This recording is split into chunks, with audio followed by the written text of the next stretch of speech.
Bismillahirrahmanirrahim. Assalamualaikum warahmatullahi wabarakatuh. Saya Fazidah Mustafa. Berita utama 19 Safar 26 Oktober. Rentas negeri untuk melancong 6 individu di kompaun.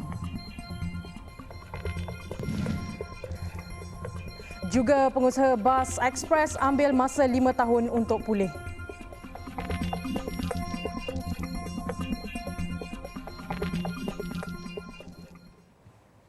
Padah merentas negeri semata-mata mahu melancong ke Pulau Redang. 6 individu termasuk seorang wanita telah dikompaun RM5,000 setiap seorang.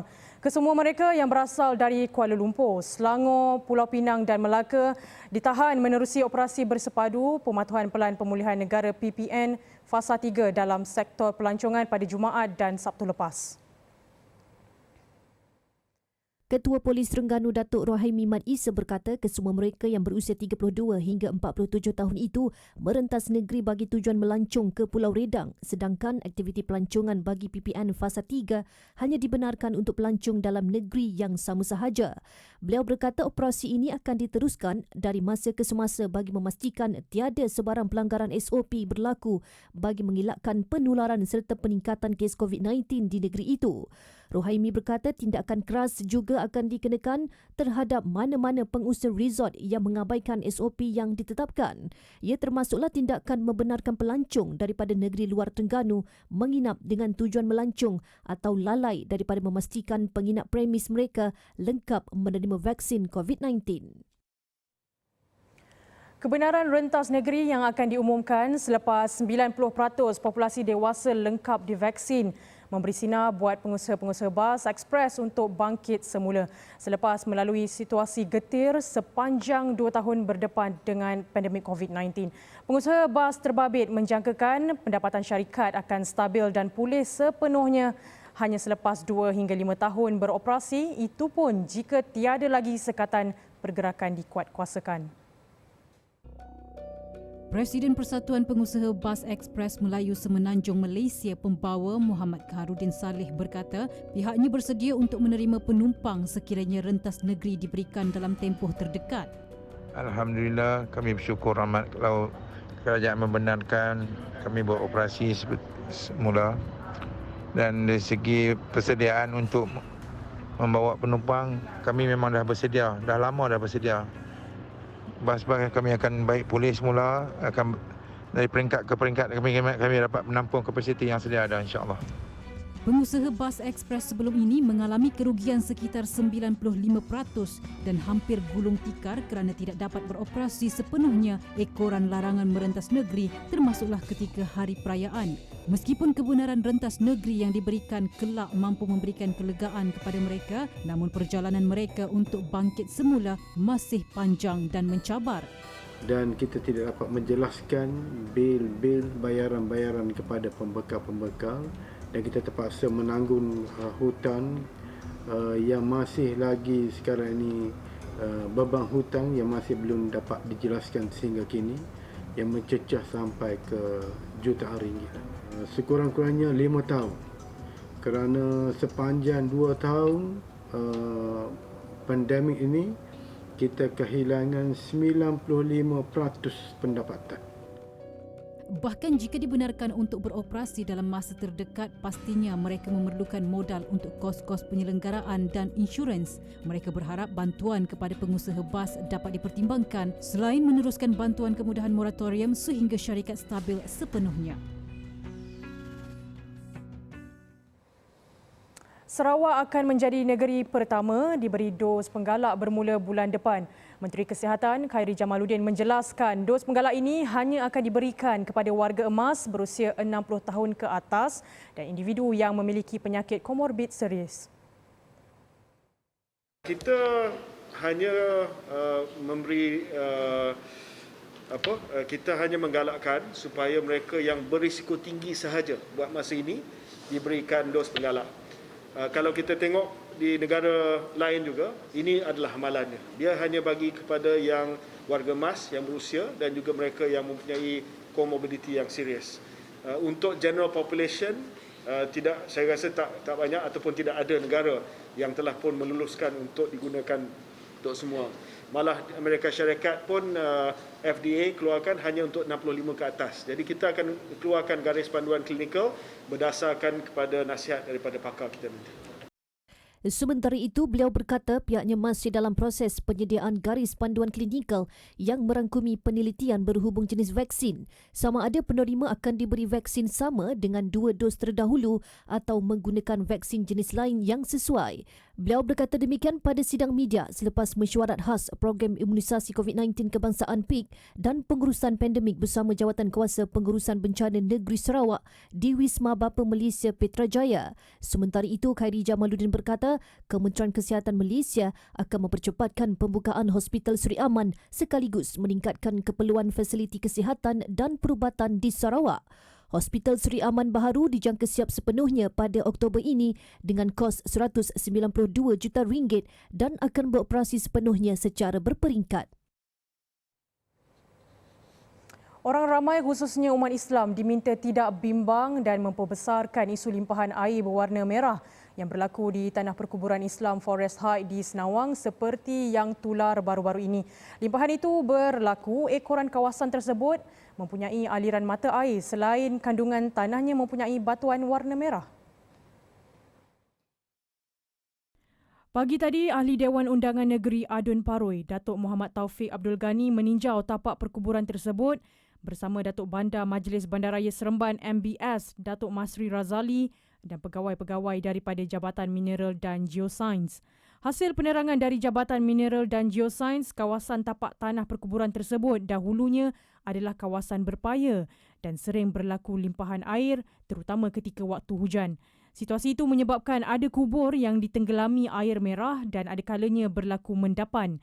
Kami akan berbincang dengan pihak waris sama ada perlu kita timbun dengan tanah yang lain dan kita akan berbincang dengan pihak waris yang terlibatlah supaya kita mencari jalan penyelesaian terbaik untuk kita menambah ataupun meletakkan tanah-tanah untuk membetulkan mendapan yang berlaku. Sementara itu, Majlis Bandaraya Seremban membuat keputusan untuk menutup tanah perkuburan tersebut kerana lot tanah yang tinggal tidak lagi sesuai untuk dikebumikan jenazah. Bagaimanapun, aktiviti ziarah masih boleh dijalankan. Berhubung isu kontroversi usahawan kosmetik Muhammad Sajjad Kamarzaman yang kini dilapor berada di Bangkok, Menteri di Jabatan Perdana Menteri Hal Ehwal Agama Senator Idris Ahmad berkata pihaknya sedia memberi bimbingan dan kaunseling kepada Sajjad jika ingin kembali ke pangkal jalan. Bagaimanapun, pihaknya menyerahkan kepada pihak berkuasa terlebih dahulu bagi menyelesaikan tindakan yang perlu dibuat ke atas ahli perniagaan berkenaan. InsyaAllah kalau dia sudi datang pada kita. Kalau dia sudah mengaku salah sebagainya, kalau dia pun nak balik pada fitrah, tidak ada masalah. Buka pintu untuk dia datang kepada kita. Ya, kita minta hukum. Kita bukan nak menghukum, kita lebih pada pendidikan. Pihaknya sama sekali tidak meminggirkan golongan berkenaan sekiranya mereka mahu bertaubat dan kembali kepada fitrah. Malah pelbagai inisiatif dijalankan bagi membantu mereka. Sebelum ini, media melaporkan polis dalam proses memohon untuk mengekstradisi Muhammad Sajjad daripada pihak berkuasa Thailand. Muhammad Sajjad diburu oleh pihak berkuasa Malaysia selepas waran tangkap terhadapnya dikeluarkan kerana gagal hadir pada sebutan semula pertuduhan berpakaian menyerupai wanita di Mahkamah Tinggi Syariah Shah Alam Selangor. Polis turut menjejaki Muhammad Sajjad bagi membantu pembicaraan kes penipuan pertukaran nama dan jantina pada kad pengenalan di Mahkamah Ampang Selangor. Idris berkata demikian selepas mengadakan lawatan di Terengganu sempena program Musaadah. Pihaknya memperuntukkan kira-kira RM170,000 bagi membantu golongan memerlukan termasuklah pengusaha pelancongan di Tasik Kenyir dan juga madrasah. Terdahulu, Idris turut menyampaikan sumbangan ke Madrasah Darul Ansar disusuli bantuan sumbangan kepada pengusaha pelancongan di Tasik Kenyir yang terjejas. Terma dan syarat Suruhanjaya Siasatan Diraja RCI untuk menyiasat isu berbangkit mengenai pengurusan dan operasi Lembaga Tabung Haji TH akan diputuskan dalam masa terdekat. Timbalan Menteri di Jabatan Perdana Menteri Hal Ehwal Agama, Datuk Ahmad Marzuq Syari, berkata siasatan berkenaan merangkumi tempoh antara 2014 hingga 2020 sebagaimana yang ditetapkan sebelum ini. Mula daripada 2014, sehingga 2020 sebagaimana yang diputuskan sebelum daripada ini, kesemua transaksi dan juga apa sahaja bentuk urusan tabung haji yang perlu kepada penyiasatan kerana berbangkit di luar, sama ada melalui sidang parlimen ataupun melalui penulisan-penulisan yang meragukan, yang akhirnya memberi rakyat rasa cemas apa sebenarnya yang berlaku di tabung haji, semuanya akan dirungkaikan melalui penubuhan RCI yang insya-Allah dalam masa terdekat ini akan diumumkan dia punya terma dan juga syaratnya. Pengumuman itu juga turut melibatkan senarai ahli RCI. Penubuhan RCI tabung haji di bawah Akta Suruhanjaya Siasatan 1950 Akta 119 diputuskan dalam mesyuarat Jemaah Menteri pada Julai lalu dan diumumkan oleh Datuk Seri Ismail Sabri Yaakob yang sebelum ini menjawat jawatan sebagai Timbalan Perdana Menteri. Penubuhan RCI adalah wajar bagi membolehkan siasatan lanjut dibuat terhadap perkara berbangkit dan perakuan sewajarnya dapat dikemukakan kepada kerajaan bagi memulihkan imej serta keyakinan rakyat terhadap kewibawaan TH. Datuk Ahmad Marzuk berkata demikian kepada media selepas menyempurnakan Majlis Serahan Sumbangan Kasih Inspirasi Yayasan Pembangunan Ekonomi Islam Malaysia YAPIM di Perumahan Nelayan Tok Bali Pasir Putih. Seramai 300 penerima yang terdiri daripada golongan nelayan menerima daging lembu segar sumbangan YAPIM menerusi program Bank Makanan. Di bawah program YAPIM Prihatin, 11 juta ringgit diperuntukkan bagi membantu mereka yang terjejas akibat pandemik COVID-19. Selepas ini, pelajar 11 tahun harumkan nama Malaysia.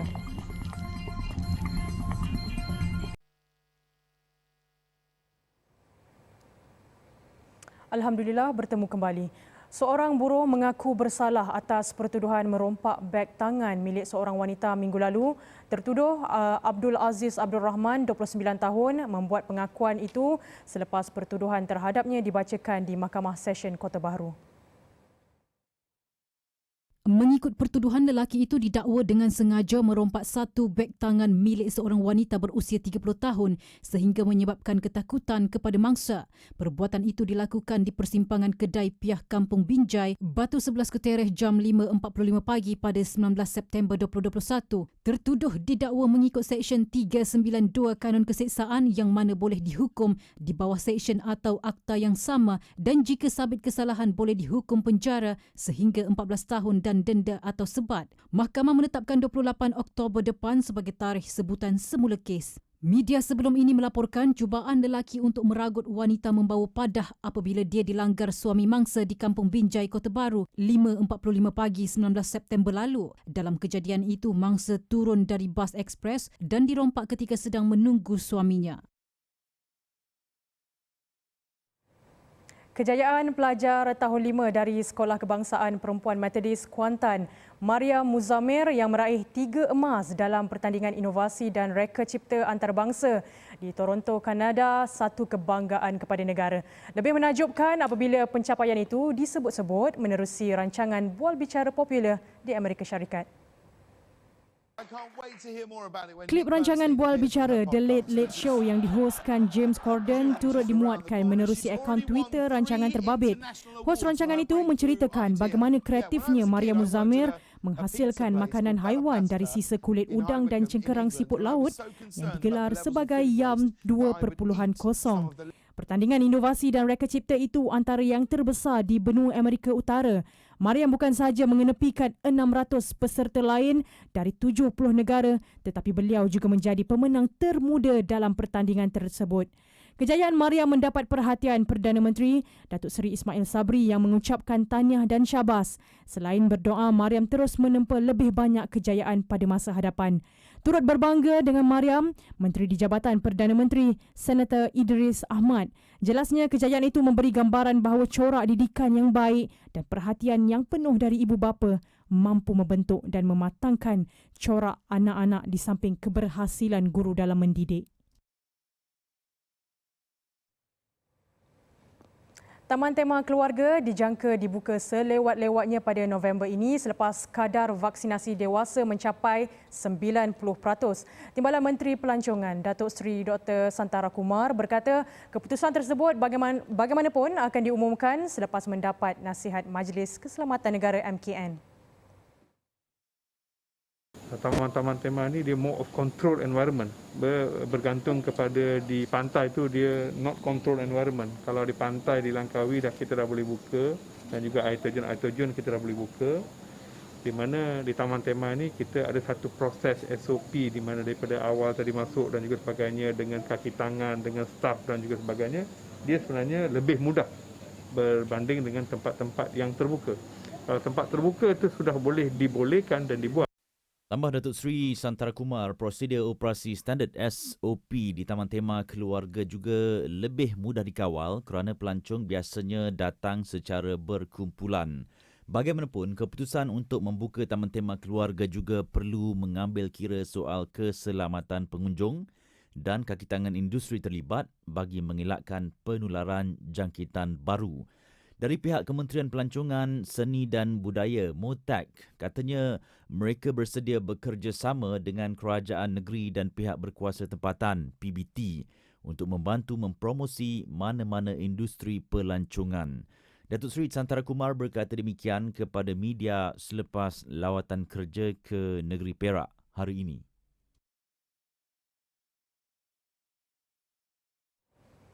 Kebenaran rentas negeri yang dijangka diumumkan dalam tempoh beberapa minggu ini pastinya dinanti-nantikan oleh seluruh rakyat.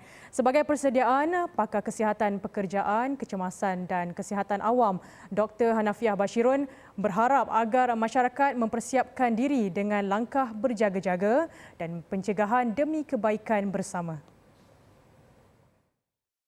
Mengakui bahawa masyarakat kini perlu membiasakan dengan norma baharu dan tidak boleh disekat perjalanan dalam tempoh yang lama, namun rakyat seharusnya tidak terlalu gairah sehingga melupakan tanggungjawab untuk menjaga diri masing-masing. Antara salah satu langkah yang dilihat penting ialah inisiatif untuk melakukan ujian kendiri sebelum memulakan pergerakan rentas negeri, apatah lagi untuk bertemu insan tersayang.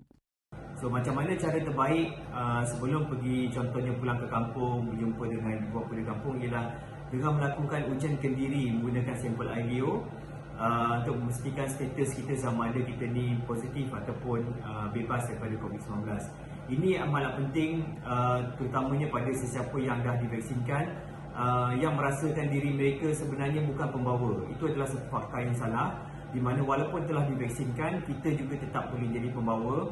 Dan pastikan semua sama ada yang divaksin, tak vaksin, cek dulu status, pastikan kita bebas dari COVID-19 dengan menggunakan sampel IVO sahaja. Beliau dalam pada itu berharap masyarakat tidak salah faham terhadap peranan vaksinasi di mana risiko untuk dijangkiti masih ada tetapi komplikasi yang diterima untuk individu yang divaksin lebih rendah berbanding individu tidak divaksin. Justru langkah pencegahan asas perlu diteruskan seperti biasa dan membiasakan diri dengan norma baharu kerana COVID-19 akan kekal dalam masyarakat sebagai endemik. Baru-baru ini kerajaan memberi bayangan kebenaran rentas negeri akan dapat diberikan dalam tempoh beberapa minggu lagi selepas 90% populasi dewasa divaksin. Setakat semalam sebanyak 82.5% populasi dewasa telah lengkap 2 dos suntikan vaksin COVID-19. Pembayaran Bantuan Prihatin Rakyat BPR Keluarga Malaysia Fasa 3 dan rayuan BPR akan dikreditkan ke dalam akaun penerima bermula 28 September ini. Perdana Menteri Datuk Seri Ismail Sabri Yaakob berkata pembayaran itu akan memanfaatkan 3.6 juta penerima sedia ada dan pemohon rayuan BPR yang membabitkan peruntukan berjumlah 2.82 bilion ringgit. Bagi fasa 3, setiap penerima bakal memperoleh hingga RM1,400 manakala penerima bayaran rayuan BPR pula akan menerima hingga RM2,300 termasuk bayaran BPR tambahan di bawah program strategik memperkasa rakyat dan ekonomi tambahan Pemerkasa Plus bernilai hingga RM500 bagi setiap penerima mengikut kategori kelayakan masing-masing iaitu berdasarkan status perkahwinan, jumlah pendapatan isi rumah serta bilangan anak. Pembayaran fasa 3 ini adalah penyaluran penuh penuh baki nilai yang sepatutnya diperoleh penerima BPR dan rayuan BPR untuk meringankan beban individu terjejas. Pembayaran secara berperingkat itu dijangka selesai pada 30 September ini.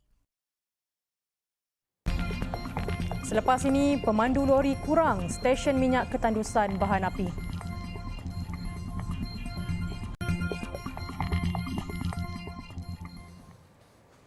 Sekurang-kurangnya 3 maut dalam nahas kereta api di Mantena. Kereta api yang dikendalikan Amtrak dilapor tergelincir dalam kejadian sekitar 4 petang waktu tempatan. Nahas terbabit melibatkan 5 gerabak kereta api yang ketika itu membawa 147 penumpang dan 13 kru. Syarikat kereta api berkenaan giat bekerjasama dengan pihak berkuasa pengangkutan tempatan bagi membawa keluar penumpang dan menyelamatkan puluhan individu yang cedera. Terdahulu, visual serta gambar nahas tular di media sosial di mana bagasi penumpang dilihat berselierakan. Kereta api berkenaan dilapor dalam perjalanan ke Seattle dari Chicago dan pejabat Sheriff Liberty County LCSO memaklumkan perkhidmatan Empire Builder untuk laluan Seattle-Chicago dan berhenti di Spokane diberhentikan buat sementara waktu. Punca nahas masih disiasat. Kekurangan pemandu truk di London mencetuskan pembelian panik petrol dan diesel. Ekoran bekalan bahan api itu tidak dapat dihantar ke stesen minyak. Situasi itu berlanjutan sejak beberapa hari lalu memandangkan masalah berkenaan belum dapat diatasi. Perkongsian di Reuters menyaksikan kenderaan beratur panjang untuk mendapatkan petrol, malah ada yang sanggup menunggu berjam-jam lamanya bagi mendapatkan bahan api berkenaan. Kesesakan turut berlaku di stesen minyak selepas terdapat beberapa stesen minyak yang terpaksa ditutup ekoran kehabisan bekalan.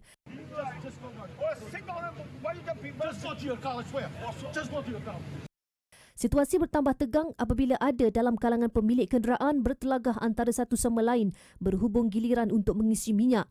Bahan bakar seperti petrol dan diesel setakat ini masih mencukupi di peringkat bekalan namun mempunyai kekangan dari segi penghantaran. Bagi mengatasi masalah itu, 5,000 visa sementara akan dikeluarkan di bawah skim jangka pendek walaupun jumlah kekurangan pemandu kenderaan berat mencecah 100,000 orang.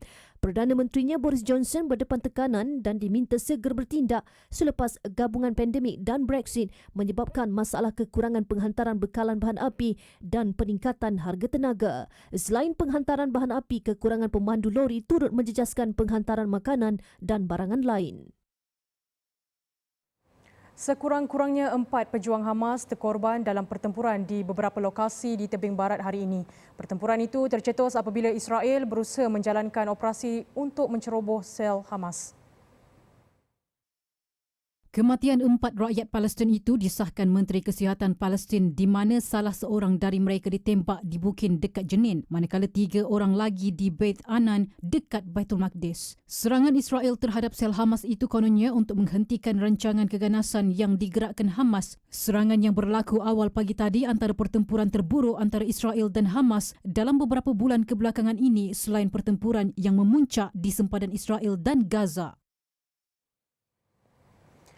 8 terbunuh dalam kejadian letupan bom membabitkan sebuah kenderaan di sebuah pusat pemeriksaan berhampiran Istana Presiden Somalia.